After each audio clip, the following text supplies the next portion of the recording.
This is the Rugged Revival podcast. We're home of the UK's country, Americana and Roots music community. We've not been back from Texas very long. I've spent a week with Ronnie. Can you believe he's still alive? And I haven't strangled him with his own frigging cowboy belt. So I think that's an achievement in itself. So hello, Ronnie. How are we doing, mate? Hello, TJ. Hello. I'm okay. Do you know what? I have missed getting up in the morning and seeing you in your pants walking around the room. Have you? Two separate beds, obviously, but yeah, two. And it was very close quarters, wasn't it? And watching you wander around in the morning just makes your stomach turn, to be honest. But anyway, it's nice to see you. I've missed you very much.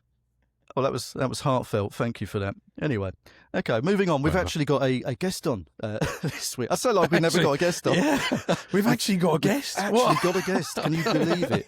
And it's our good mate who we met in Texas, Alex Rogers. And some people, probably just us, call him a modern day Michael McDonald. I think that's a fitting tribute to you, Alex. But welcome to the show, mate, and thank you so much for coming on. We know you're super busy at the minute, but we really wanted to catch up with you properly away from the bright lights where we were. So how are you, mate? All the media crews. Yeah, doing great. That was quite a time in Texas. I thoroughly enjoyed myself seeing Texas through the four eyes that I'm looking at here was amazing. I might as well have been taking my kids to Disneyland. It was beautiful. It made it exponentially better for me. So I appreciate that, and I'm happy to be back. Yeah. In front of When did you get back? Was it pretty much straight after us, or did you stay a little bit longer? Let's see. What? Yeah, I came home for 3 days, and then I went straight to Nashville. So I wasn't home very long, but I've been home for the last week now, which is a good little stretch, and I'll be here for most of November. Just playing around here, the general vicinity. So a little bit of a holiday break, pre-holiday break. Happy days. Well, welcome to the show, mate, and welcome. It's going to be fun. We'll see where it takes us. Yeah, I love it. This is going to be interesting. This is going to be very interesting. Anyway. Well, Ronnie's a professional one, apparently, so I'll let you kind of kick off with the kind of intros for the show and set the scene. So over to you, mate. I'll leave that to you. Setting the scene. Well, I noticed you already done that. And we haven't even got halfway through the podcast yet. So, Alex, good evening to you, the one and only Alex Rogers. What an amazing time we had with you over in Texas. Thank you so much for joining us tonight. Again, what an incredible name. You have Mr. Rogers, obviously related to someone we had on the podcast recently, son of Lance Rogers, well known, everybody knows. Yeah, he's not. He's just. Do you know what? He's doing such a nice thing, just nodding along there. Great nephew to Kenny as well. Yeah, wrote all his lyrics. Yeah, pretty wild lineage over here. Yeah. Anyway, moving on from that. So it's an absolute honour to have you join us here on the Rugged Revival. I know you were really nervous turning up to this one, so you had to do two pre-podcasts. One for Country V's Metal and Texas to Tennessee before you got to the dizzying heights of the Rugged Revival. That's right. Because I know, obviously, we're the best. Sure, yeah. I had to pass through the prerequisites to just absolutely get vetted. Learn, get used to doing podcasts and all that Learn stuff. the ropes. No, honestly, there's lots of love to our good friends Talbot, Soul Gravy, Lady Gravy, and Patrick. We love them all. We spent lots of time with them in Texas. It was great. So, Alex, when I was explaining the podcast to you in Texas over lots of beer and whiskey and whatnot, I said to you that when I start the podcast, I like you to share your all-time secrets and your fantasies with us. Mm-hmm. So that was one of the conditions for you joining. So if you wouldn't mind just telling us. Secret and fantasy. Come on, TJ. I was waiting with bated breath then, yeah. I know. Nothing. I thought he was going to say, oh, yeah. Yeah, when we... No. Anyway, so as you well know, Alex, I like to do all the deep level personal stuff about you to give people an insight into you and how Alex Rogers thinks and what you do and where you've come from and giving everybody a bit of a life experience. So if you wouldn't mind sharing with us, where did you grow up? Where was your journey? Where did you come from? What did you do? Who are your influences? If you wouldn't mind sharing that with us. Yeah, for sure. So I grew up in super small town. It's called Loris, Loris, South Carolina. It's just like 20 minutes inland from Myrtle Beach, where I'm sure most listeners have at least heard of at this point. And yeah, grew up there, super small town, sort of, went to school there, or went to middle school in North Myrtle Beach and then went to high school in Loris. So I kind of bounced around between the two. So I occasionally will use those hometowns intertwined, just in case anybody hears me say something else and they're like, this guy's full of shit or something. I claim them both. But yeah, so South Carolina, grew up playing in the church, the Baptist church, pretty much every Sunday, every Wednesday, sort of. I feel like that's a relatively common story for a lot of us, but yeah, grew up doing that. Started taking it more seriously as I got into high school. Was in several like smaller bands that like really didn't amount to much, but then I went to college. I went to Clemson University, also in South Carolina. Started a band there and kind of, played all the bars there. We sort of did mostly covers at that point. Like I hadn't started really writing my own stuff at that point, but what sort of covers were you doing? Man, so we would do anything from like Allman Brothers. We would do like Macy Gray. Oh wow. We covered a lot of different, because we're playing in a college town, so you got college girls, college guys. Like we tried to sort of bring something that everyone could enjoy and dance to.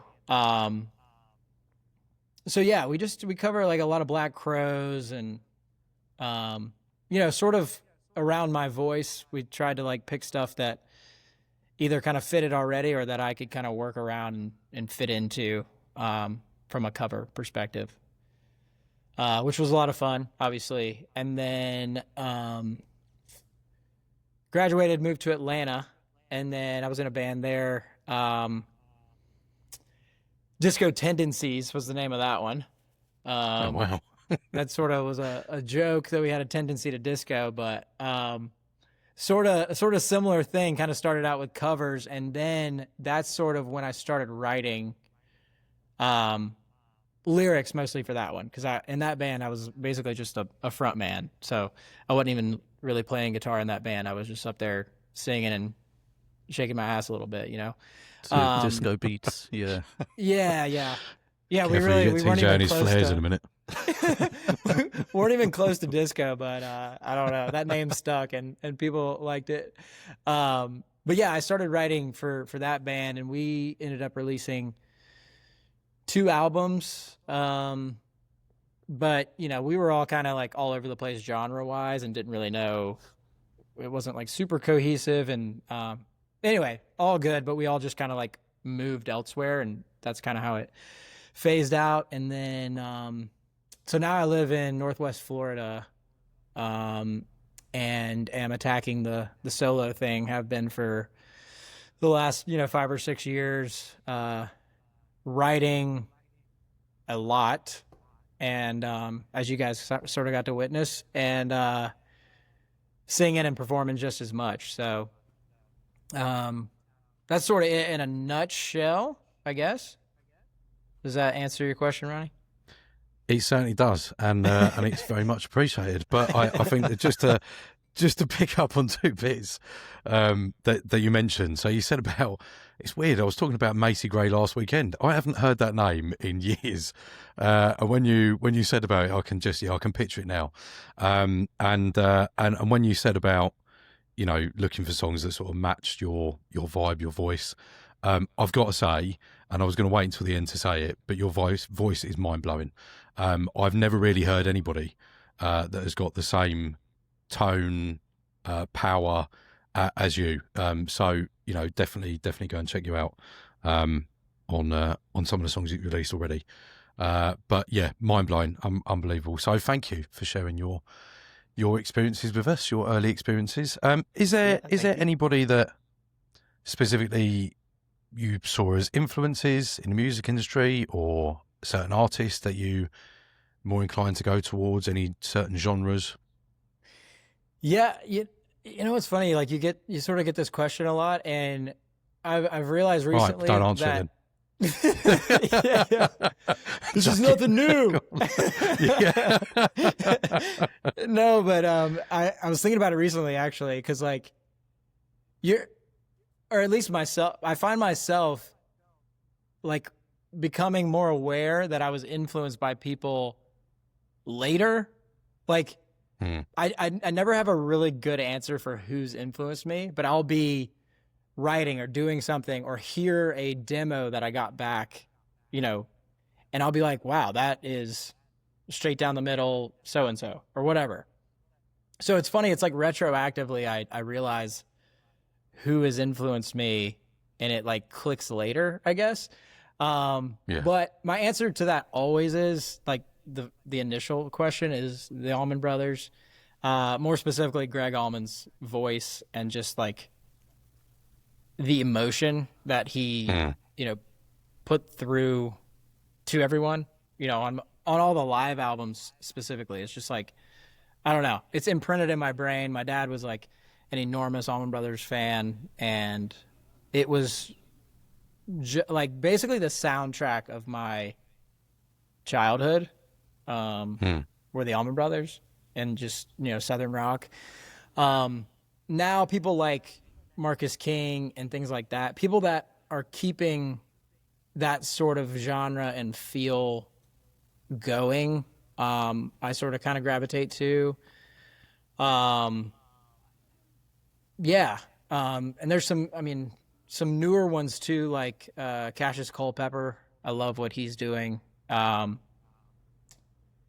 His voice and like the you know, lyrical content and things like that of like Stephen Wilson Jr. and Jason Isbell, like literally will always be in the back of my mind. I don't know that I'll ever write a song, like a single song as good as one of his worst, but I think he's incredible. Like the way he can just tell a story lyrically is unbelievable. Fun fact, his lead guitar player went to North Myrtle Beach High School, so nice. we didn't cross over, but Jason always calls him out on when he's introducing just lie the about band. it. Just claim it. Just claim the fame. Yeah, just lie. He calls it I think out. I say he's your lead guitarist. Yeah. Yeah, he's like from North Myrtle Beach, South Carolina, and I always flash him. So hopefully he at least knows who I am. Well, if you flash him, then he might do. Yeah. Yeah. My eyes are up here, buddy. Anyway, moving on swiftly from that, I'm probably going to ask you another question that everybody always asks you. So I wanted to know, I didn't actually. No, I did. I've written it down. When did you think, at what point, because I know you were saying about going through high school and doing the bands and everything else, at what point did you think, boom, this is me. This is what I'm going to do. This is everything that I want it to be. I know I've got something unique here. I know I'm going to share it with the world. This is Alex. Yeah. I don't know that I had like an aha moment per se, because I've sort of always consistently done it, but it like towards the beginning, it was sort of like in the back of my mind. Like something I know I can do, could do, whatever. But Yeah, I guess whenever I started going to Nashville more often, which is, probably 3 or 4 years ago at this point, and started doing the first few writers rounds, and because that setting is like designed for people to listen to you. It's not always, I mean, occasionally there's like a bar setting and it's loud and nobody gives a shit, but other times like people are there to, listen. And in those rooms, when there's like no real barrier between you and the crowd, the feedback you get from that, or I guess this is the answer for me, like the feedback that I was getting from that, even initially, like in the first few times, was like, yeah, it was sort of an epiphany. Like I could do this. Like, I think people may want to hear more of this. Yeah. So yeah, long answer, but that's sort of, No. yeah, that's You're sort of absolutely right. when it hit me. People do want to hear more of it. And even, we've only met when we went over to Texas, and we were talking over there, and I started listening to your music and listening to what you were doing. I've brought it back over here, and people are like, I want to hear more. I want to hear more. It's incredible. It's nuts, mind blowing, So yeah, it's incredible. And thank you very much for sharing it with us, even though most of my questions are repeated, but that's okay. I'll let Appreciate you you on. listening. Yeah. So now I'm going to hand over to our very own Gloomy Turbot. His name is TJ. His name is TJ. Schmoken. Yeah. Only Over one to you. TJ, mind. No other TJs exist. Only one TJ. As we I know. think you need to make a thing of that. Yeah. Some Have a beef. row. Have an argument online. Yeah, That'd be the we got weirdest pictures of the argument. signatures. So Yeah. Exactly. Well, first of all, I kind of regret moving my room around today. I moved all the lighting and whatnot, and I've got this unfortunate kind of mic shadow, or fortunate, depending how you look at it. So, yeah, that might be a bit distracting as we go. It's not. I didn't see it until you pointed it out, but now I can't look away. I don't. Well, yeah, it's the effect I have. I know we joked at the beginning, about the Michael McDonald stuff, but like Ronnie said, I think there's a real kind of need for that southern soul. We can almost call it, couldn't we? With the Allman Brothers, I think we had a few whiskeys by the point we did our top 5. Favourite bands of all times, and we kind of crossed over quite a bit. I found with the Allman Brothers, Leonard Skinner, and a lot of the old kind of soul and Motown and things like that. And can certainly hear that in the tracks that you're putting out, hear that in your voice. And like Ronnie says, I played some of your songs to my family. My sister loved your songs. She's into like Leon Bridges and things like that. Yeah. So I think if you're into that sort of vibe, people need to tune in to Alex Rogers and give your stuff a spin, mate. But I suppose dialing it back slightly, we talked about some of the bands that you were in previously, some of the cover bands. People probably should be aware that you were also in a Zach Bryan cover band, isn't that right? So I did a brief stat. Yeah, we'll give people a bit of a flavour of that.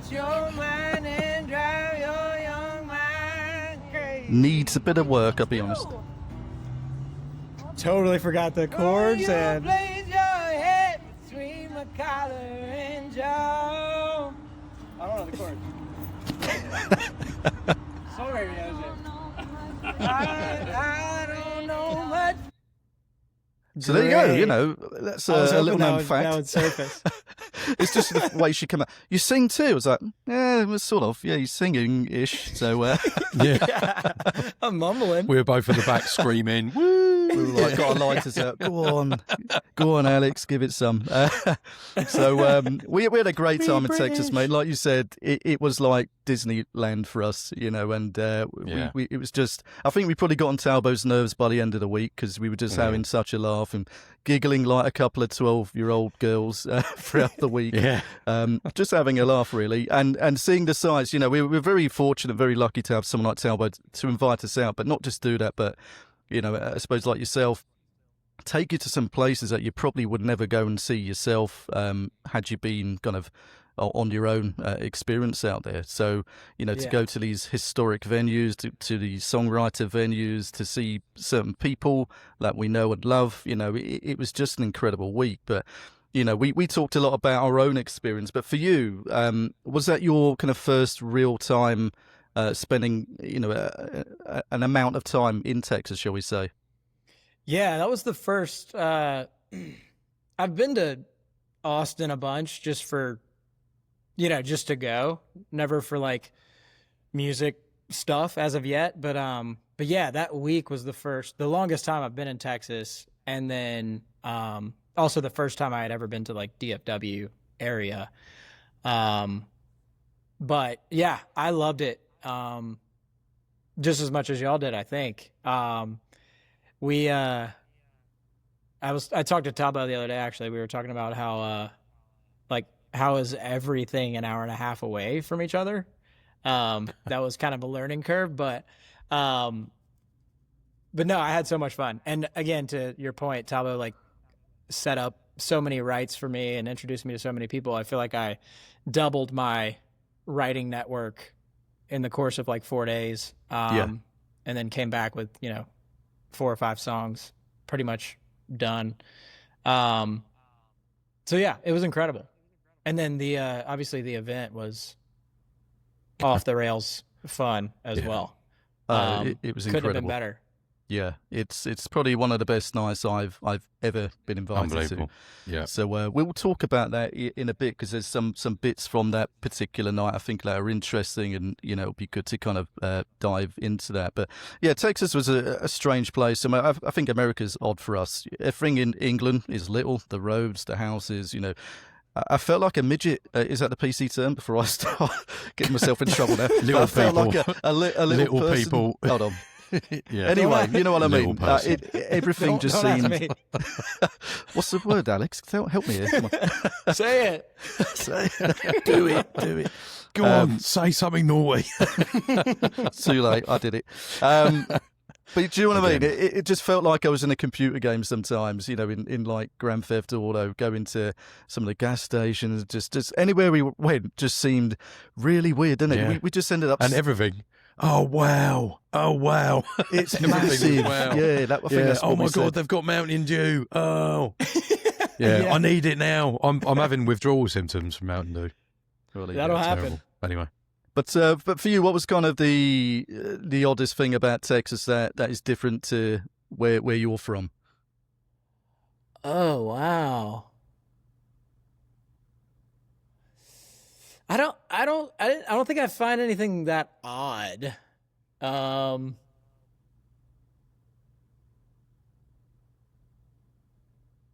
Yeah, I mean, it's pretty similar to the Southeast, like where I kind of grew up as Okay. well. Like, just everybody drives a truck and Yeah.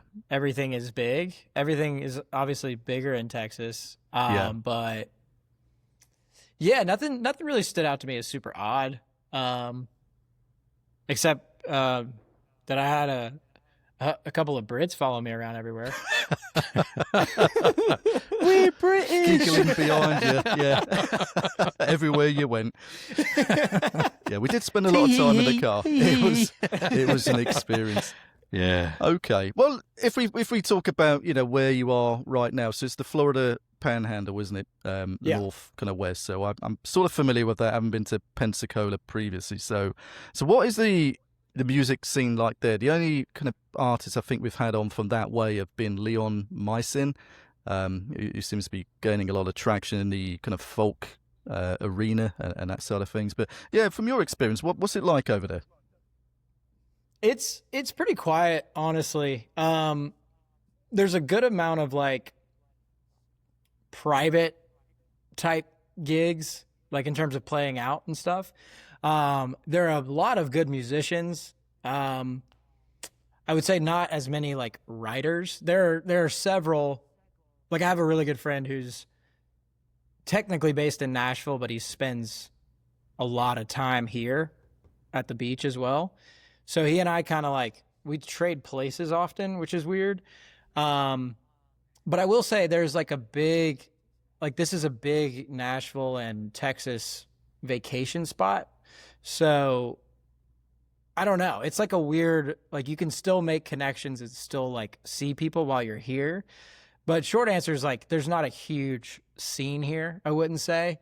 I sort of like I just happened to already live here by the time I decided to kind of hit this full throttle. So that's why I find myself, in Nashville a lot and hopefully back in Texas a lot more for things like that. But yeah, it works out for me because it's sort of like it's an escape from city living. Yeah, It's more of a laid back beach town. beach vibes. Yeah. Yeah, totally. I'm jealous, mate. Yeah, as soon as we kind of landed back in the UK, it was grey, cold, Depression. raining. Our holiday was over pretty quick. Yeah, Grabbing people's ankles. Take me back, please. yeah, please. it hit you fast. Oh, it did, mate. It did. So, when we talk about your current music and going into your solo stuff, I don't know if I'm making this up. I could have made it up completely, but I'm sure you told me that your band are also the backing band for Lainey Wilson. Is that true? That is correct. That's amazing. So, how did that come about? Friends of friends. Sort of got introduced to the guitar player through a friend of a friend, and more or less just kind of asked him, like, or it might have been sort of a mutual conversation about like, I'm getting into the studio, and they were very, generous with their time and wanted to kind of come in and get on there. So the whole, basically the whole band outside of the girl who plays fiddle and some acoustic guitar and stuff for her, were all there. So bass, drums, acoustic guitar, and then Kevin's like an auxiliary player. He can play everything. I was joking. He ping pongs around the studio while you're in there recording. So he'll go from like one instrument to the other, and you don't ever know where he is until he like pops into the room over the talk back. And yeah, he's just a legend. You could play anything, a modern day Beethoven or something. A savant. Makes you sick, doesn't it? I'm in awe Makes of you these sick with people all like that talent. Yeah. Nashville in general is like that, honestly. Like, I play guitar, but I don't know what the hell's going on the guitar. Numbers, letters, whatever. I was But these surprised when guys- you said that. Yeah, like in terms of key, I just assumed that every guitarist could or would know what key. I mean, Yeah. I'm saying as if I do. I don't, but No, yeah. yeah, I have like a very vague idea of my own songs, but like if you were to ask me what key something like, what key I Try by Macy Gray is in, I would be like, no idea, brother, but here are the chords. Sounds a bit like this. Yeah. Yeah. Oh, that's hilarious, mate. But okay, so you've been drip feeding kind of singles for the past year. So we've been going through your Spotify, and ever since we come back home, we were just kind of blasting your tunes out. And I think it's kind of a sort of an EP that you're putting together. From what I can see, it kind of follows a bit of a pattern in terms of the songs that you put out so far. There's a collection there. There's a sound there. So in terms of those songs, what kind of inspired the stories to those that you've put out so far? Yeah, so I mean, in general, it's so the first 5 would fall under the EP, which is titled Hand Me Down, and Hand Me Down is the title track off the EP. Yeah. Highway 9 would be the first that's like not technically included on the EP. But yeah, those 5 songs are more or less kind of like a chronological story of my life and some of the things that, I experienced in order to like be where I am today. Some of it's, some stuff that I just felt like I needed to get off my chest. And yeah, one's just your, one's a love song to my wife, Can't do an EP without that. Um, Brownie points but there, yeah. yeah, totally. And I guess so. I say that, but Understanding was the first single I put out. It's sort of, I don't know. It doesn't have like a specific story, but I don't know. I've hit this point where I have friends that are like getting divorced and stuff like that, and it started like, I don't know. It just made me realize that that can happen. I don't know. I guess I'm young enough to where it's not like super common for your friends to be getting divorced. So like, I don't know. It's sort of like more shocking at this time in my life, I suppose. Yeah. But anyway, it started happening like here and there. So that one, I don't want to say the song is about divorce, but it's more or less like I was kind of thinking like what he could have done differently or what she could have done differently, or what exactly happened and how can I avoid that. Yeah. So that's the only one that's not like I guess autobiographical to the max. I mean, that's my favourite one so far from Thanks. your kind of body of work. I think there's a pattern with the songs that you put out. There's just so many catchy hooks. And I think I remember saying to you, I was like, there's a song I heard, one of the songs that Talbot put on the radio when he first picked us up. And it was in my head all week until we met. And I was like, oh, that's your song, And I think that's got a habit in all of your songs that there's some sort of hook that is so memorable that, it just kind of gets ingrained. And I think that's a real kind of talent to have, mate. And it's interesting, I always like to ask, how people come to their kind of inspiration for the songs. And you mentioned being autobiographical. Some people, it's fictional kind of work and it's historical stuff that they get inspired by. So it's cool to kind of learn the backstory. And I must admit, I'll come clean with this particular one. I did kind of sneak some previews of your past interviews with Patrick and other people. So I'm stealing this. But the Highway 9 story is really interesting, the kind of theme to that particular song. And I didn't have a clue because I put out a video recently to say I'm pretty shocking at listening to lyrics at the best of times. I hear the melody more often than not. I saw that. Yeah, man. So it was cool to have someone explain it and say, no, this is about a real story. So, rather than me kind of bumble my way through it, do you want to kind of reveal what Highway 9 is about? Yeah, for sure. So I wouldn't say it's more, I guess, biographical in ways. But yeah, so I mentioned I'm from a super small town. Like when I say super small, I mean like there's maybe 2,000 people there. And so this Highway 9's like kind of outlines from what the media has gathered in terms of like facts, what happened during a road rage incident on Highway 9 that kind of goes through my hometown. I didn't know, anyone involved, but when I heard about it, I just couldn't believe that it had happened in, my small town. And it turns out I did end up knowing like some of the cops involved, and I don't know. It's a wild story that just kind of kept unfolding. But effectively this guy about my age was followed for 9 miles and shot in the back by two guys, like upwards of 30 times. And they were let off on like stand your ground, self-defense sort of situation. And then obviously the victim's sister, who I've, become like gotten to know since releasing the song, she like basically quit her job and put all of her energy into figuring out like the facts and like what actually happened, because she couldn't accept that. She couldn't and shouldn't accept that, it's a self-defense or a stand your ground type scenario.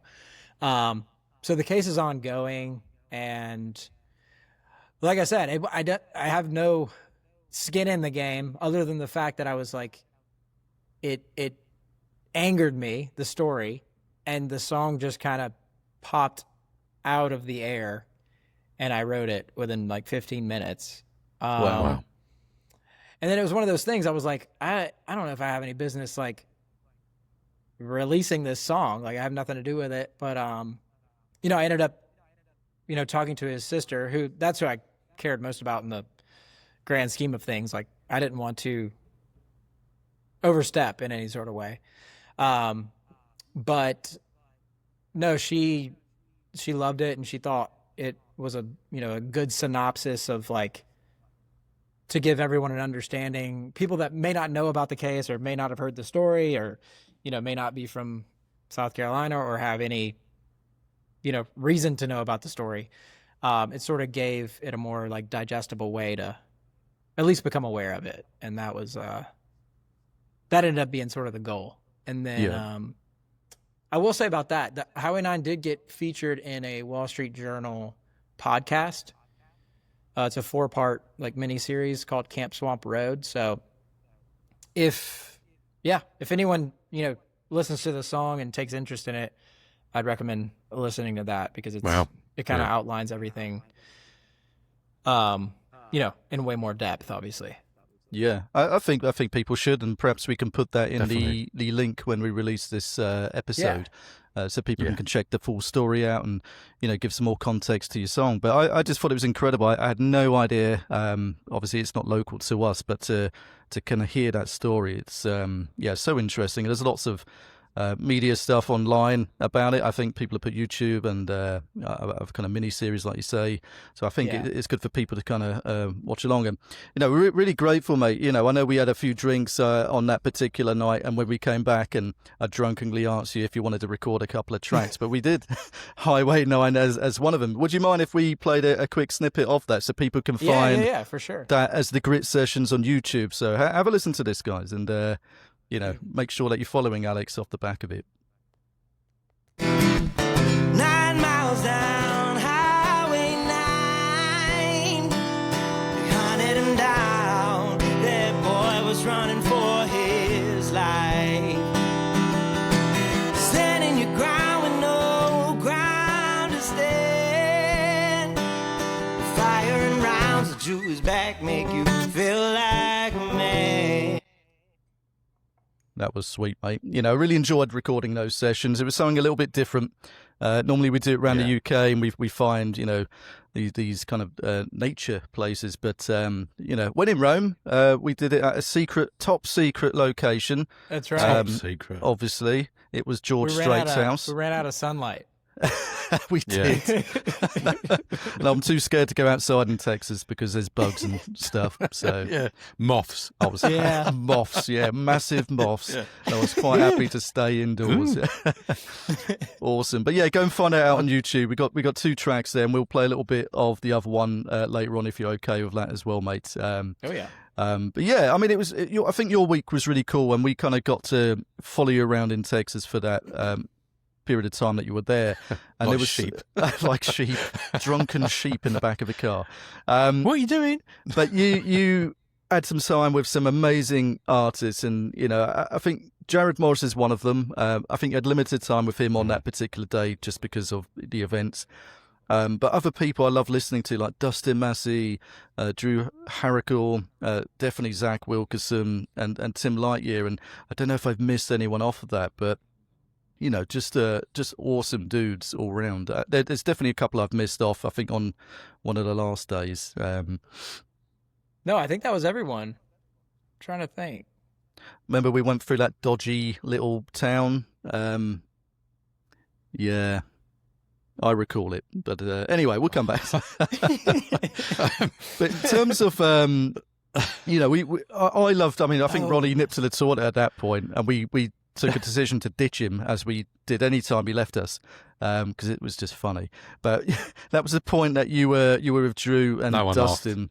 And I overheard a song I think you were writing at the time called, I don't know if it's called Here and Now, but it was, you know, had that in the lyrics. I thought that was an amazing song. Is that something that you're still writing with them? Is that something in a pipeline, or is that just something you were messing around with? No, yeah, we pretty much finished it. I actually talked to Dustin the other day. I don't know if he recorded like a demo of it, like an official demo with Tim Lightyear, but I don't know if he's gonna actually do it or not. Yeah. But no, it's pretty much done. Yeah, at minimum, I'll probably be filming a little snippet of it at some point. Yeah. Trying to do like maybe a little Texas recap. Yeah, be interested to see what photos you've got on your phone, mate.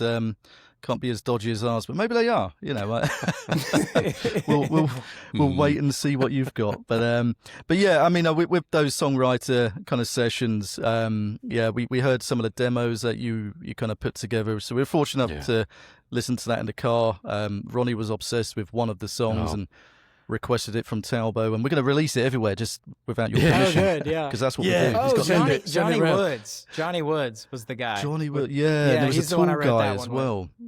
I just, Yes. my brain is getting like mush the older I get. So yeah, I do apologise if we've kind of missed anyone off the list. No, you're good. I blanked on that one too because we went to that one place more than once. Yeah, So, we did. I And was trying we to- locked the car doors as soon as Talbot got out because it was that type of. Yeah, we that weren't was used to that. interesting. Oh, I remember that place. Yeah, That was now. the place. Now you said it, yeah. That was tough. But it was interesting, you know, we popped to some people's houses and we kind of got a small segment of what you guys do behind the scenes in terms of pulling these songs together, the arrangements. You know, it's just super interesting for people on the outside that aren't musicians like us to kind of see how the building blocks, really. I found it absolutely fascinating. Just being also, number one, they're letting two weirdos with a dodgy accent that sound Australian into their house and welcoming us in, offering drinks and whatever else. But also listening to that whole process just in the background, because we come into the first part of the studio or garage or whatever you want to call it, and you're all doing your bits in the back. I just found it fascinating, and listening to that, and then being able to listen to some of the stuff that you haven't released in the car. And TJ's right, I've repeated it over and over and over again, and everybody, only one person's heard it, but when I've played it in the car, why isn't this being released? What's going on? What is he doing? He needs to get more stuff out there. And I said, you're right, he does. Yeah. And I said, so listen out for the podcast, because it's everybody's screaming to get you to release more stuff, but it was just incredible. Yeah, Yeah, I definitely. appreciate it. So, you know, I know all these guys are from Texas, but I suppose being around the Texas music scene for that period of time, is there anything in terms of their distinct sound or the way that they do things has influenced your writing in that time? Yeah, totally. Well, actually, I got the feeling that a lot of them were wanting to enter a more like soul realm. Oh, okay.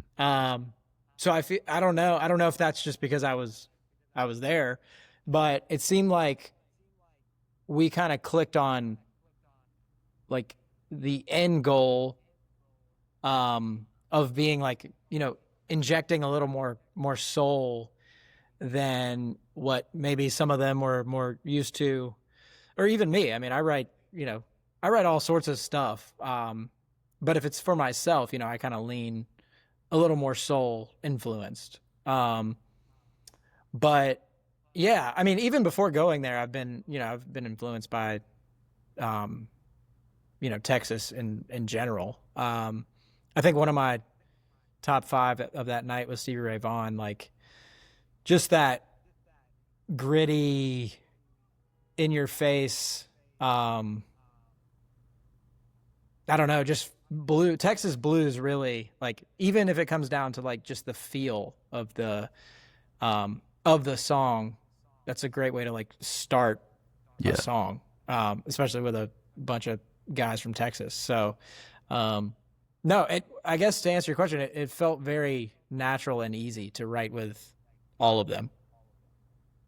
Yeah, no, that's a good answer, mate. It's it's interesting. They're looking to inject some more soul in terms of what they do. They've got a great sound. We've been fans of the Texas music scene for a long time, and to get that opportunity to come out was just mind blowing.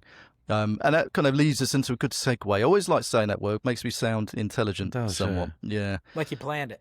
Yeah, exactly. Yeah, I wrote it down as well. It's right in front of me. This is why I don't like this angle. Gives away my secrets of what I'm, writing down too. Secrets.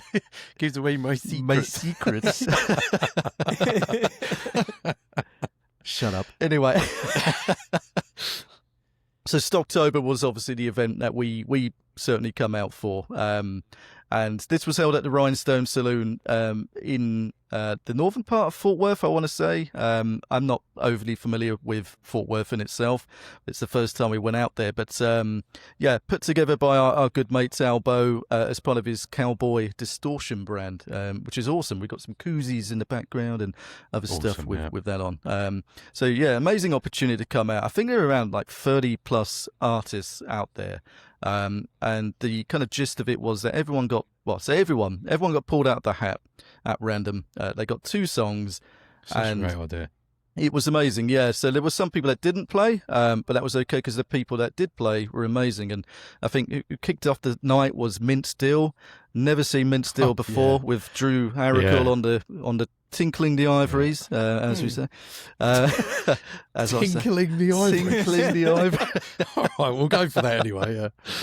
It just reminds me of you tinkling the ivories at Legacy Hall or wherever we were. Yeah, Mary Hinge. There we go. Anyway. But they were awesome. Such a fun band. If you're a fan of Vince Gill, then, go and listen to those guys. We put a couple of videos out and just kind of showcases. But for us, it was like just watching people that we've either had on the podcast like yourself, we've spoke before, we're massive fans of, or just massive fans that we haven't got around to speaking to yet. And we were just kind of sat there in awe. It was like, oh my God, that's Presley Hale. Oh, and you got Zach Wilkerson kind of pacing up and down like a madman, Love that guy, and it's just like the who's who of the Texas kind of independent music scene. And then we found kind of more people throughout the night that perhaps we weren't so familiar with. I was familiar with the Teague Brothers band, but, hearing John Teague on stage early doors, that was just, I was like, wow, this guy is so good. And we've kind of gone down a rabbit hole, and he's going to come on soon. So, oh, nice. It's just great that, like you said, in terms of going out, networking, finding kind of more people as part of your vibe. And it's, it's definitely one of the best nights I've been to. It wasn't just artists, it was industry folk, it was media, podcaster, weirdos like us, that, snuck through the back door with Backdoor Brenda, may we add. She's awesome. Yeah, we had a picture together. There you go. You haven't shared that one. Yeah. You kept that one to yourself. Secret one. So for you, Alex, were you familiar with many of the artists there? If not, what kind of memorable connections did you make that particular night? Yeah, so I was more like relatively familiar with a lot of the names. I've been following Zach Wilkerson for a long time, just on socials, mostly through Talbot. But no, he was. I basically got off the plane and wrote a song with him. I think that's before y'all got there. Or y'all I think that was the first day. That was Legacy, wasn't it? Yeah, Legacy Studio. Yeah, that was before Dustin and Drew. Amazing place. Yeah. But no, yeah, he was just so laid back, and it was just a really great like first write of the trip, because it was very relaxed and easy, and more or less just got to know each other, and then kind of knocked out some lyrics towards the end of it. No, great to meet him. Everyone I wrote with, really. I was familiar with Drew Harricle as well, but that's the first time I had ever met him in person. We'd spoken a few times. But he's another one of those guys that's just like a savant and can play everything, and is just like so in tune with what's going on musically that like having him in the room is just a secret weapon. Yeah. It's unreal. So I hope to continue that for sure.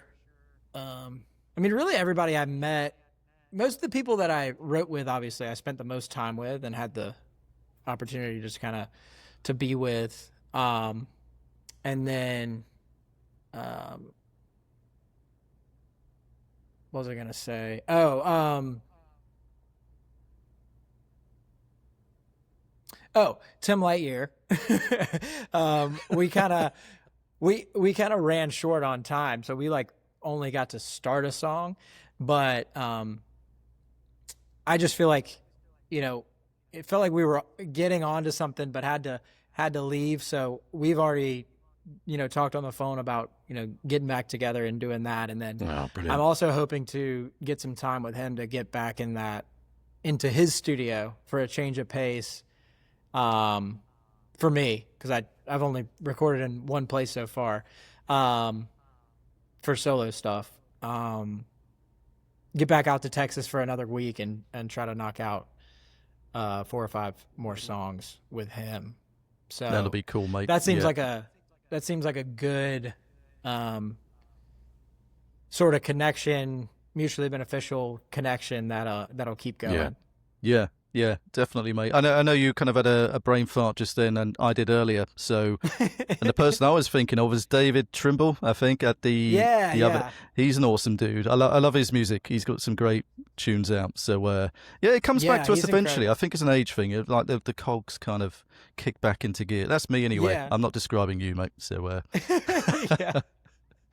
Anyway, Ronnie, you've been very quiet, mate. I feel like you need to answer some. I haven't. I've been adding little bits and whatever. Have you been writing? You do as waffle well? on a bit though. Yeah, I do a little bit. I have been writing. I've been making lots of notes actually to bring up at the end. But it's been really interesting listening to some of the questions that TJ has asked you, and they're not repetitive either, like mine. It's taking that to heart. I wanted to just mention there was something that you said early on. TJ's bit is around that you wrote a love song for your wife. We didn't. We bought back 2 Bucky's phone holders and delivered them. So that's She didn't even want what mine. ours got. Yeah. Yeah. That got thrown in the bin straight away. Oh, well. In fact, I think I've got it on my desk somewhere Thought that anyway. counts. Yeah. So there's a couple of things that we covered when we were in the long drives in Texas, and one of them you're probably not aware, but it's Men's Mental Health Month this month in the UK, and we've talked a lot about mental health on the podcast, and how people deal with it and how people get themselves in the right mindset. Even just having a little snippet of the sort of road life, to be on the road and seeing what you do from, one place 1 minute, the next day another place, going halfway across the states and whatever. How do you keep yourself grounded? I know you've got obviously your family. How do you keep connected with them? How do you keep your mental health grounded? How do you look after yourself in such a busy time? Yeah, I just try. Well, obviously, FaceTime is a huge thing. That's pretty much every day I have 2 sons, one of which is in school. So when she picks him up for school, typically they'll FaceTime me right then. So it's like, that's always a good little check-in. And I mean, really just, as much open communication as possible. And then, just myself wise, I just try to get as much sleep as I can, and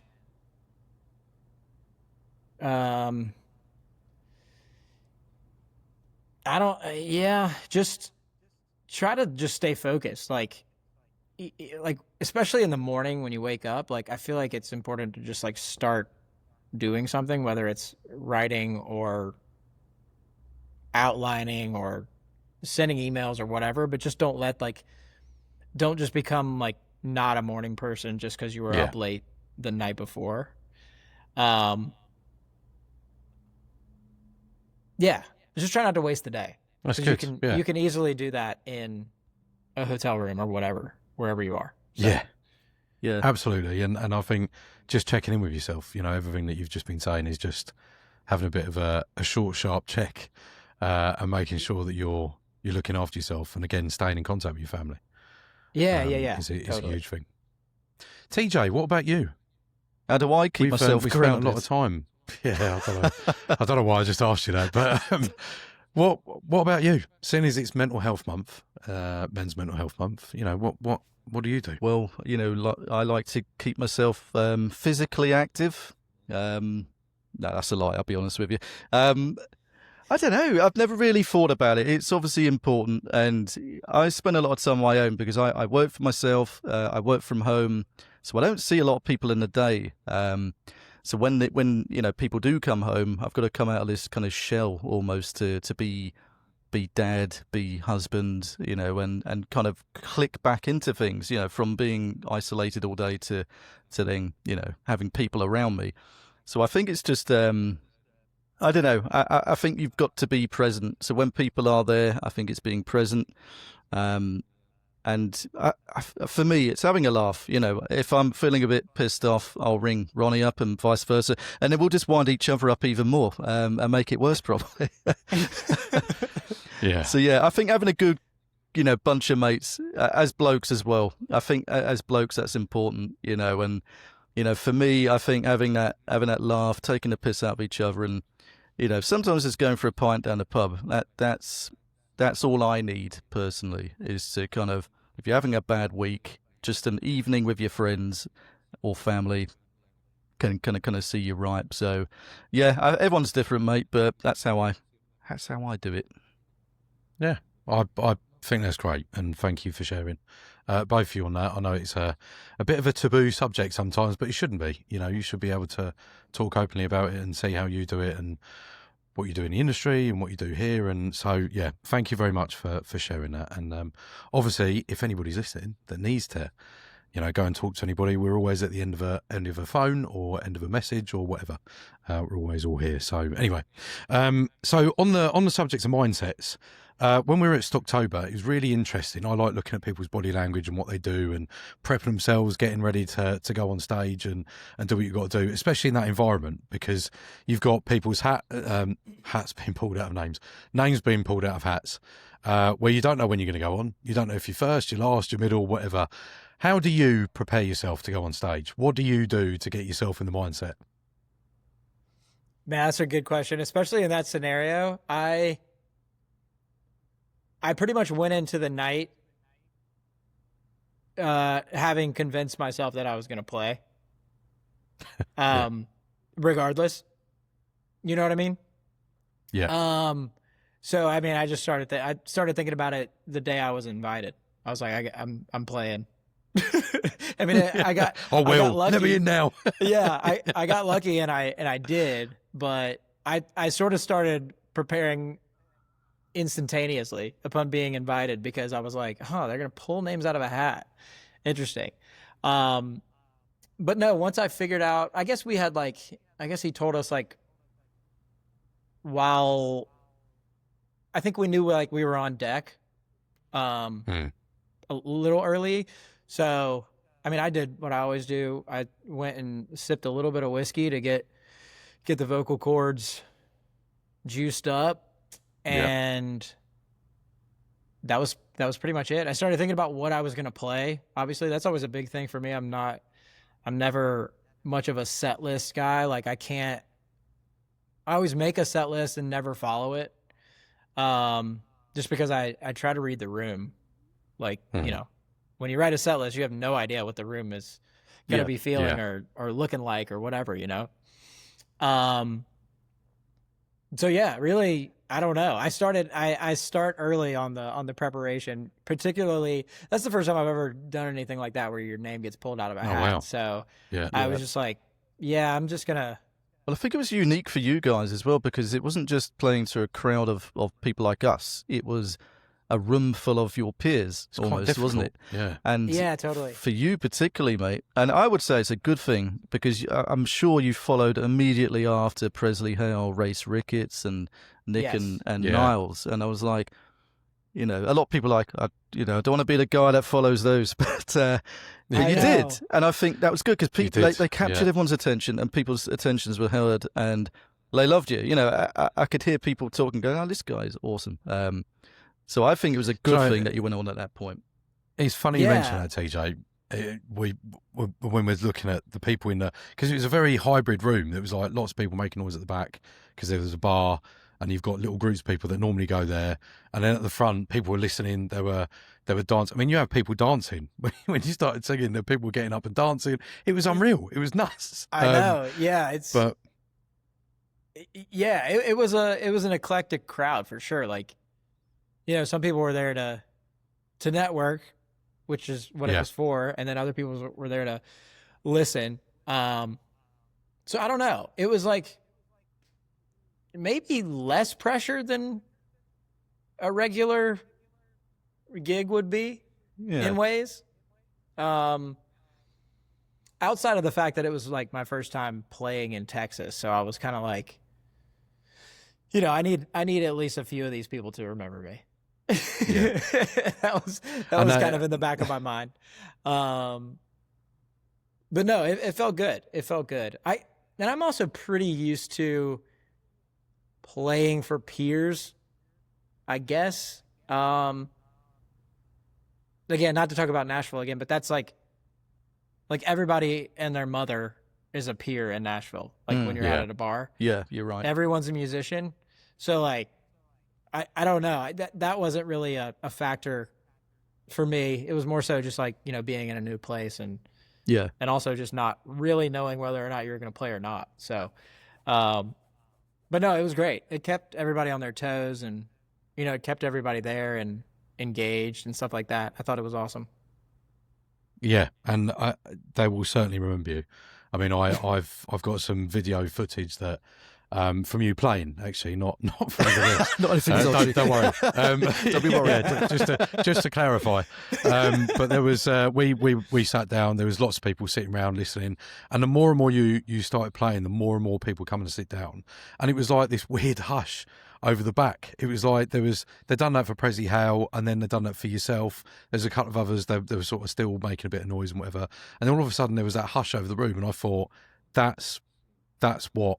That you mean something, you mean business, and we've got some footage of that that we recorded. I haven't released it yet because you won't release any more songs, but I haven't released it yet, so I'll put that together and I'll make sure I send it to you, and hopefully we might be able to give some snippets out on the Rugged Revival. Who knows? Yeah, awesome. A little bit of secret material.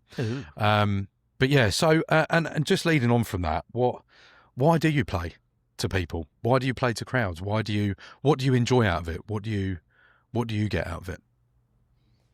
Bit of a random question, but why not? Yeah, no, it's a good question. I've fallen in love with songwriting because I've not to sound arrogant, but like I've always been able to sing in some way. In some place, I can sing someone else's song till I'm blue in the face. But my goal for being up there is for people to hear what I'm saying.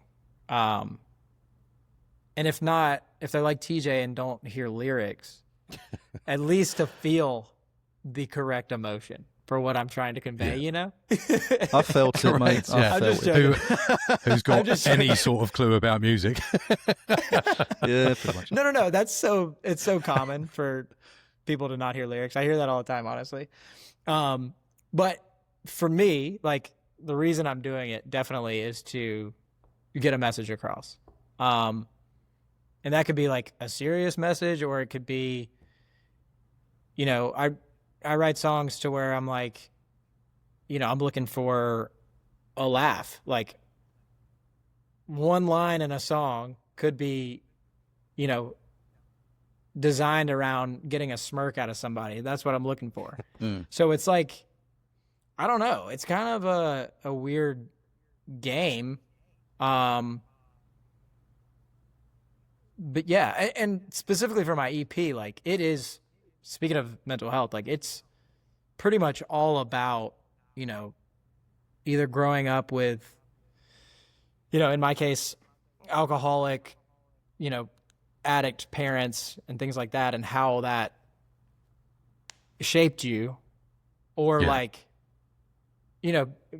like Hand Me Down, the song is about more or less like the fear of handing that sort of thing down now that I have my own kids. Yeah.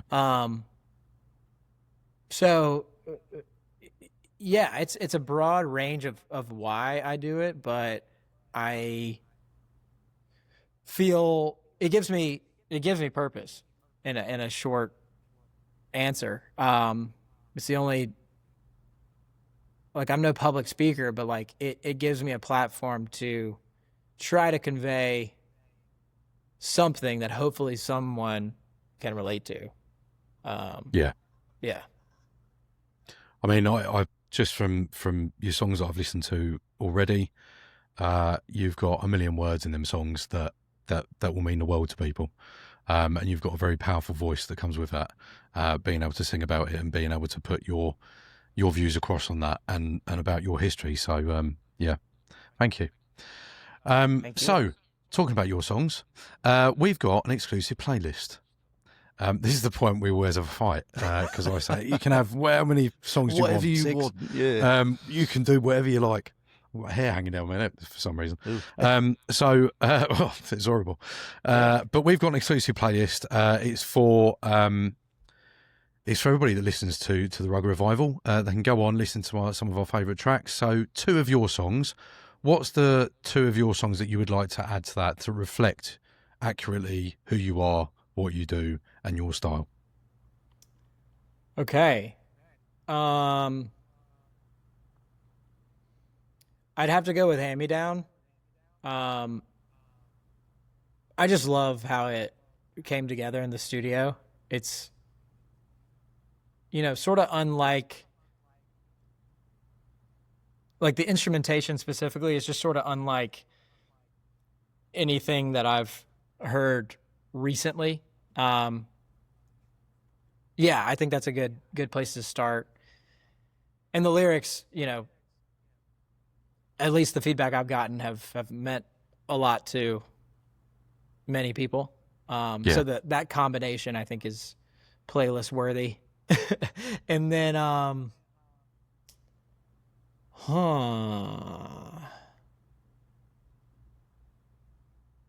yeah, I'd probably have to go with Understanding for the second one. I would say Highway 9, but it's like, again, it's a pretty specific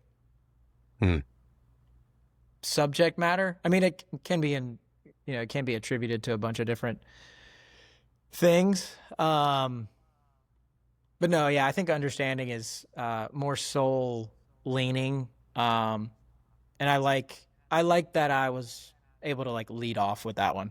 Like having the first one out there is cool. Yeah. Good choices, mate. Perfect. We'll add that. Yeah. TJ's going to lock 'em, load 'em. And then you get an extra bit because we've obviously got the video that we're going to do little snippets for you, as long as you agree and let us put it out. So you've got some extra bits that we can push out for you as well. So there you go.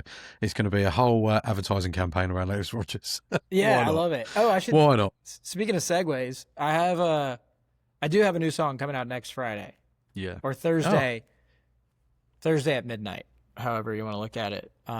Perfect. It's called Last I Heard, and yeah, I'm excited about it. It's a little more alt country rockin' than some of my current stuff, but it's a fun one. The drums, It's awesome. Yeah. the drums are very fun. Like it's an immediate sort of air drum situation on the steering wheel, at least for me. Yes. Yeah. I think this was one of the ones that you played as a demo in the car. I'm sure there was 3 tracks. It was one that was probably the last one you played, and I thought that was my favourite one anyway. I said the best one. Everyone's got their own favourites, like Ronnie, but I thought that one was my favourite. Again, with the hook, it's just something that kind of sticks in your brain, and I think that's going to be an awesome song to release, mate. So that's out on the 14th, did you say? Yeah, the 14th. 14th. Okay. So yeah, Brilliant. We'll watch I've that. just realised I've been on mute for the whole time, so I was trying to add some conversation to that. Realised I mute myself. I could just see you doing that, and I thought that's anyway. lovely. You just shut him up for a bit. Shut up. He's over there miming. For fuck's sake. Yeah. I was just saying, I can't remember which one that was. But anyway, we'll have a conversation afterwards and I'll work it out because I know I've got my favourite one as well. Brilliant. So 14th coming out. Last I heard. Brilliant. I can't wait for that. I'm really, excited. really good. And I can't wait to get everybody to listen to it over here because they're still, as I said earlier, they're all screaming for more. So amazing. So where am I? You don't know what you're doing now, do you? I don't know what I'm doing. He was No, I'm talking waffling. shit there because he didn't know what he was doing. I wasn't talking shit. I was advertising it. Anyway, right. So the Rugger Revival, apparently, we're here. The Rugger Revival started as a community to give people a bit of a step up, to give people a bit of a voice in the UK as TJ goes through the intro at the start. The UK's home of country, Americana Roots music community. And we want to give people the opportunity to listen to people or to go and find some people that they've never heard of before.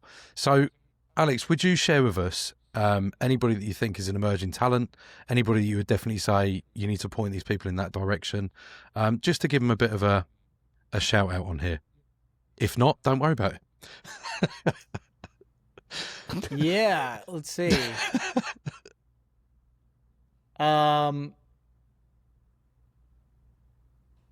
Let's see. She's kind of in my soul-y realm. Just as a disclaimer, but her name is Carlisle Griffin. I write with her a bunch in Nashville, and she's unreal. Definitely someone you should check out. She just recorded a full-length album, so I don't know when that'll be out, but she has stuff out currently, and she's releasing some acoustic type stuff over the next couple months. Very like Fleetwood Mac inspired vibe. Very cool. I'll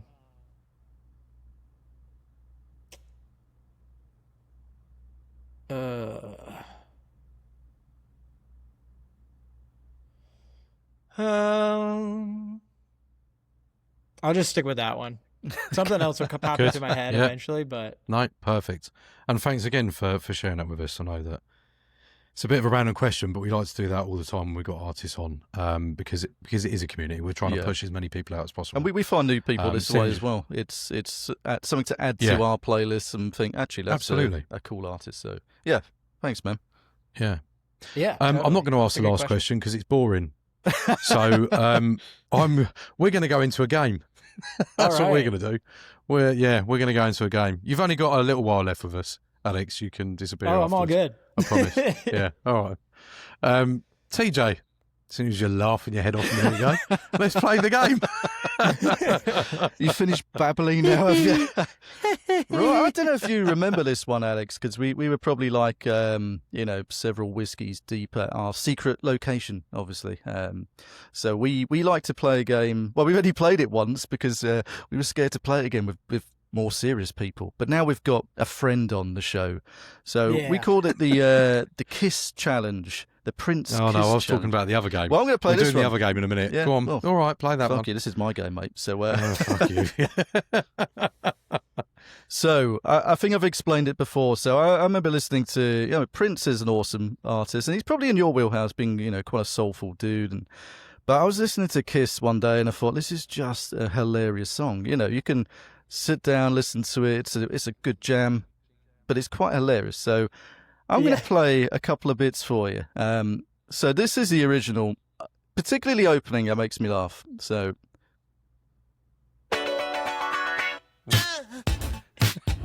It's quite a famous opening track. So I thought, wouldn't it be good, a challenge, to see if you can mimic that opening? And I did a pretty good go of it. I know you're a professional, but try and beat my attempt. So this is me. So that was me. You probably thought I played the original. Yeah, I couldn't even tell the difference. No, you honestly. couldn't. So would you like to have a go? Or would you like Ronnie to kind of kick things off so you can see how it's done and then add your I knew flavour this to was it? gonna Would you come Would you up. like to do that? Let's give Ronnie a go. Yeah, right. Right, Ronnie, you ready?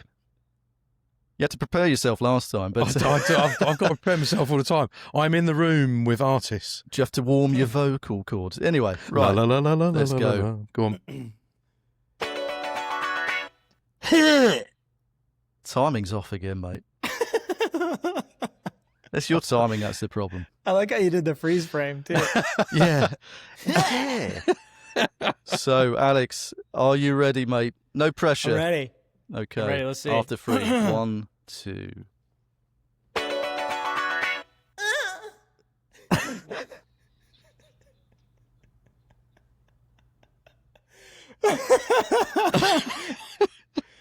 Well, Oh my is God. 10 out of 10.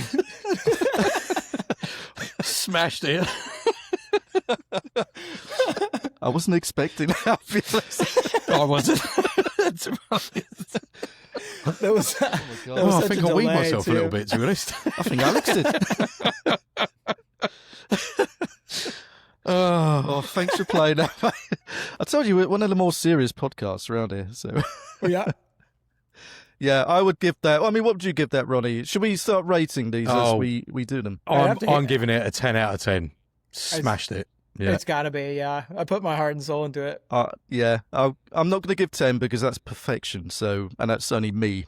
I get the 10, but Oh, yeah. Wait until you play the next game. 9.5. I'll treat you, Alex. So well done, mate. That's Treat you. I'll treat you. He treated us, I think. Welcome to Uncle TJ's. I'll treat you. I'll treat you. Unless you Anyway. go down the wrong route. Yeah. Anyway, Yeah. you crack on with. Have you got a game, Ronnie? Have you? I've got a game, yes. So we play the Rugged Revival, True or False. TJ, hit it.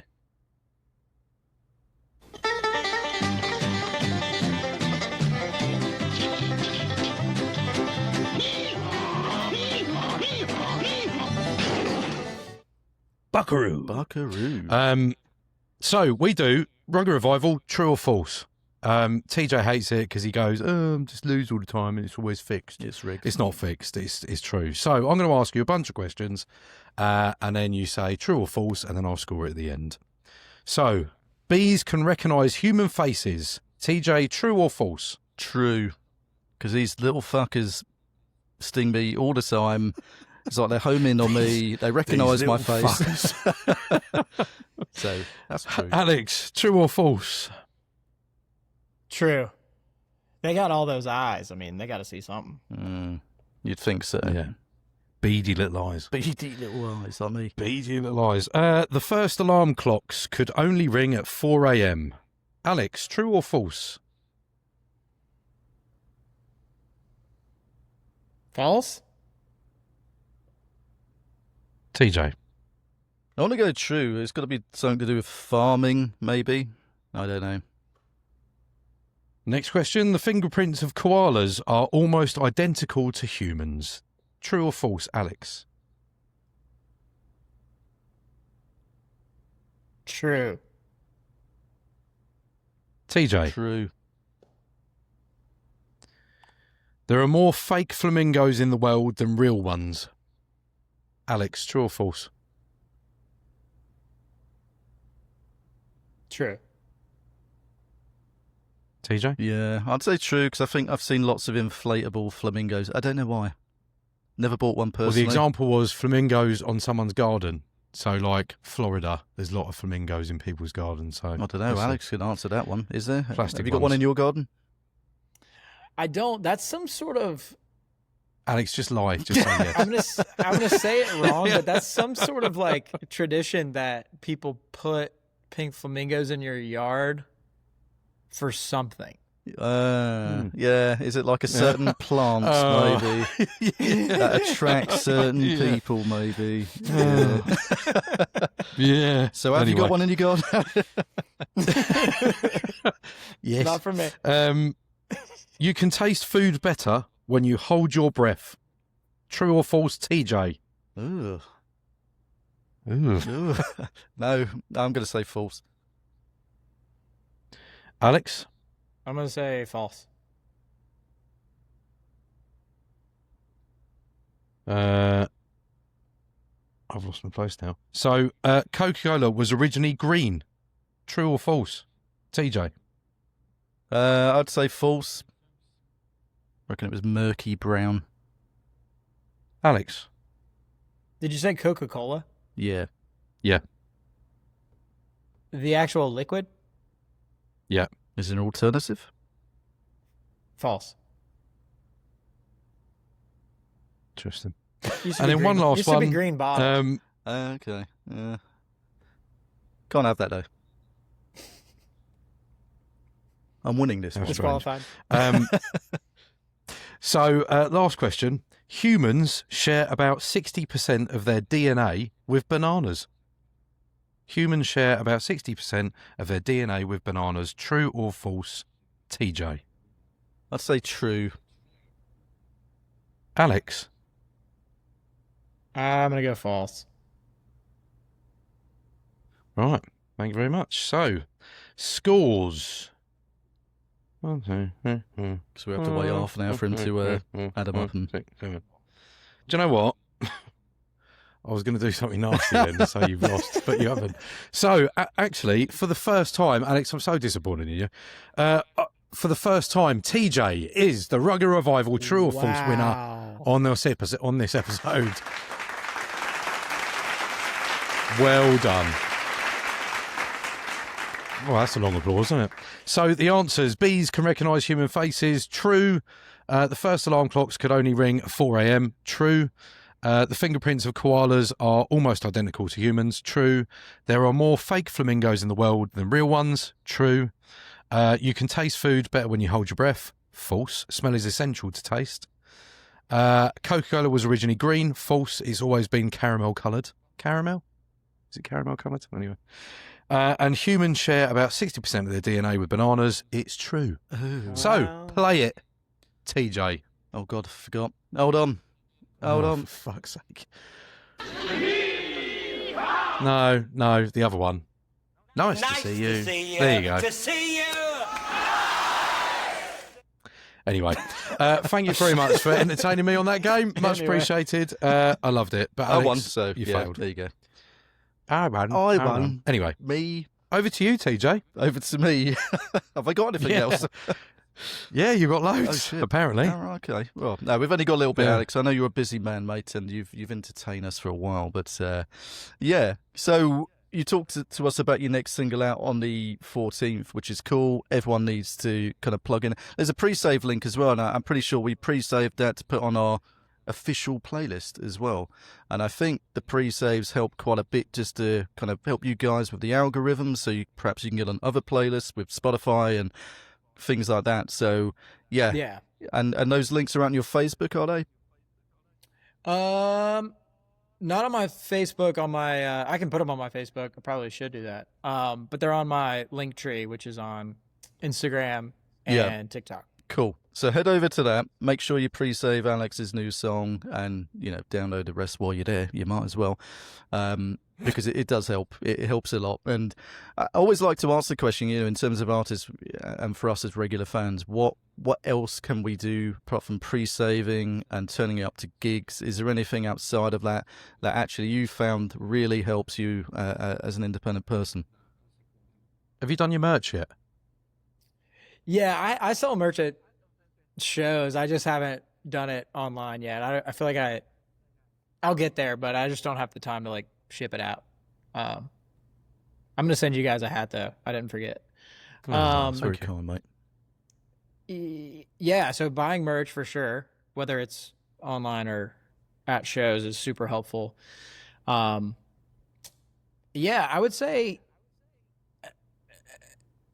definitely pre-saving, like TJ said, is it just helps Spotify or whatever you use. You can pre-save on basically any service, but it gives that service a barometer of interest for your release. So the more pre-saves you get, the more interest it shows that the song is getting. Basically, it's like a quantifiable Yeah. interest. And then also like following on, not only on social media, but like more so on Spotify and like Apple Music or whatever service you use. That follow helps a lot, just because it pushes new music. Like if you missed an announcement for new music, it pushes new music to you automatically if you're following the artist. I am guilty of like not thinking about that myself, for my friends and the people that I like and should follow. But I've gotten better about it since I have started releasing more stuff. Yeah, that's all you could do, really. I mean, and obviously like organically spread the word as much as you can, or playlists if you're a hobbyist with playlist curation, you know, obviously if you like a song, throw it on there. You 'Cause should the more like people that make spin it. random stuff up as well, like put an ad in the newspaper, you know, with my new song on, Yeah. or, you know, right in the shop Yeah. window. Take out an ad on a billboard. Yeah. Why not? Yeah, I think that should be a thing. But yeah, definitely the playlist. I like that personally because at the end of the week, as we know with Spotify, you've got release radar. Everyone that you're following, if they release the new track, it puts into a nice little compilation for you, and you know you can spend your Friday or your weekend listening to that. So yeah, definitely go and follow Alex and pre-save. You know, get on there, get on a link, pre-save, put it on a billboard, and do what he says. So there you go. So great, you've got your new music coming out, and we recorded another track called Birds and Bees. When is that coming out, mate? Or is that something you're not thought about? It's yeah, I've thought about it. It's not recorded yet. That's one that I was probably going to try to do with Tim in Texas, potentially in like January or early, 2026. But no, I have songs recorded to release throughout, basically all of 2026. So I've been just kind of like stockpiling. And that one I just sort of wrote randomly pretty quickly with a friend. Actually, his name's Tommy Cyphers. He's the bass player on all of my songs. We wrote that one day and I just started playing it out because it's just a lot of fun. And it's one that can kind of get a laugh, if you're listening. So, no, I just enjoy it, but fully plan to release it, probably, definitely next year or earlier part of that next year. Yeah. Would you mind if we play a little snippet of that from the sessions that we filmed? No. Yeah, not at all. Cool. Let's play a little bit for that. Are we blazing trails? Are we eating dust? Looking for gold, coming up with rust. Are we born to love or are we born to run? Do the birds ever fly for fun? Are we running wild? Are we feeling stuck? Living high on the hog, low on luck. Are we on the fence or do it just because the bees have time to catch a buzz? Yeah, it was cool to see all the comments on YouTube and the other platforms as well. Everyone loves it. Everyone's, amazed by your writing, your voice, obviously. So yeah, it'd be interesting and cool to see you release that one eventually, mate. So fantastic. And I suppose the last question from me, Alex, is when are you going to come to the UK and hang out with us? Dude, y'all let me know. Get a get a show on the books, or we'll just hang out the old fashioned way. But yeah, we'll get you some shows. Yeah, if you want to do something like that, we'll do it. I'd be happy to do it. Yeah, I feel like there's a lot of, at least like my analytics and things like that. There's a lot of UK listeners. I think there's a big like soul contingency there. But obviously also country Americana, thanks to you guys probably. That It's are all down listening to in, us. so- Yeah. Lainey Wilson, it's down to us, Yeah. naturally. It's this podcast. But no, you're right. Dolly Parton, Kenny Rogers. Kenny Rogers, all Funny of enough, the yeah. Rogers. Uncle Yeah. Kenny told me about Yeah. it all. Uncle Yeah. Kenny. Auntie Polly. But your sound definitely translates to what we listen to here, whether that's on the radio. There's some more soulful guys that have come up over the years that have become huge names like Teddy Swims and, those sort of names going off piste slightly. But yeah, I can definitely see you being really successful with UK crowds and building an awesome fan base. So you're welcome to come over anytime, and if you ever want to play somewhere, we'll help you out as best as we can with our vast connections, obviously. Yeah, I local appreciate it. pub. I'd love that. Yeah. Did one of you? Sorry to interrupt. Did one of you mention Paolo Nutini at some point when we were in Texas? Maybe. Yeah, maybe. Depends what time of the night it was that we discussed it. Do you know who that is? Yeah, he's a Scottish Yeah. guy. Yeah. Oh, is he Scottish? Yeah, I'm certain he's Scottish. Yeah. My bad. Is that Anyway. something you're into? No, Scottish. he just popped into my brain because he's like, so soulful. Yeah, he was weirdly. Paolo Nutini was big in the UK, kind of mid 2000s.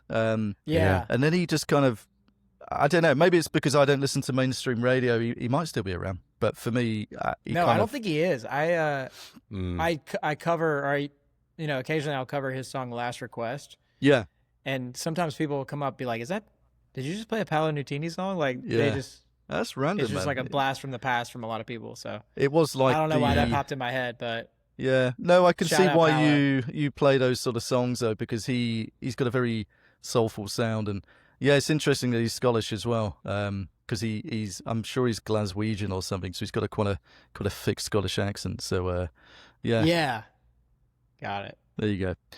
Anyway,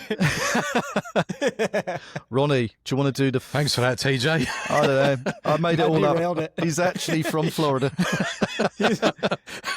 I lied. Yeah, I from- just love it when He's from When Decatur, someone went- Texas.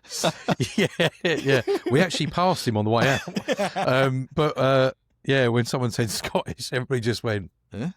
It's not because he's Scottish, by the way. There's No. nothing wrong with Scottish people. They're It's just they're because I great was people. so wrong. Not as good as Irish, but they're great people, and to be told. Anyway, so this is the part where I normally TJ says to me, "Right, you need to do your final messages." I hate saying that word, final. It's like end of. That's it. But I just wanted to. It's normally nice messages or quotes you found about the artist. We talk about the notes. We've got notes in front of us. We talk about him. We say, just for structuring the interview. So I love it because he's mentioned it so many times, and you can tell when he's really enamoured by someone. But maybe just say some nice things from us as newfound friends. Friends, we're British. So I thought I'd read that out to you as one of our secret notes behind the scenes. love But it. do you know what? I don't need to say nice things about you because if people have listened to this whole podcast, which has just been nuts and bonkers and fun and a bit serious at some points, but I've thoroughly enjoyed it. I hope you have, Alex, and I know the TJ has. But we've had a lot of repeated questions. We've had a lot of pointless questions from TJ. But you have been so incredible the whole time we've seen you in Texas. From the bottom of our hearts, thank you for putting up with us for a few days, for a week, whatever. Thank God we didn't find a karaoke bar after that night in Stocktober, Yeah. in the stockyards, because that would have been a disaster for me, singing Shania Twain or something. Me too, and honestly. you've just got such incredible qualities in personality, voice, style, and just everything, Alex. We really appreciate you coming on to the Rugger Revival. Don't forget, this is where all the cowboys come on the Rugger Revival. But most importantly, the biggest thing for us is having you as a friend. So if you haven't already started following Alex, you've got to. You're obviously living under a rock, so please make sure you go and follow Alex. Please make sure you download all of his tracks. Listen to his new release coming out on the 14th. and check him out on all the socials possible. But honestly, it's been an absolute pleasure. It's been an honour. Thank you very much, Alex. Now, for the last bit, and I haven't said it for a while, so I'm probably going to fuck it up. To be honest. We'll see. But we're going to raise a toast. So please, if you've got a drink by you, good old Bucky's. Look at that. Bucky's They made a killer. fortune out of me. Hold it. So we're going to raise a toast to the grit, the grind, and to the revival. Cheers to everyone for listening, and thanks for joining us, Alex.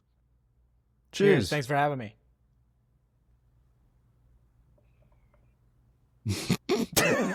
Hello, hello, hello, hello. You're such a twat. You really are.